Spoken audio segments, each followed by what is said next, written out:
That's the back side ready. Welcome to the Just Sawdust workshop. Finishing the back doors, the sliding door and some other little parts in this video, and doing the curtains, and then should be ready. So made a panel here which works well, and made these little parts to, well, put books in or whatever. So yeah, the final part in this build, I think, well, when it's about the inside and the living space of the van. Still a lot to do on the front, and on the outside, but yeah, let's see what we can do more.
that's some of my sewing, but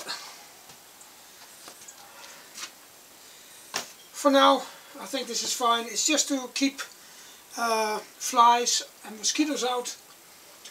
This stuff is pretty nice. There's also one between in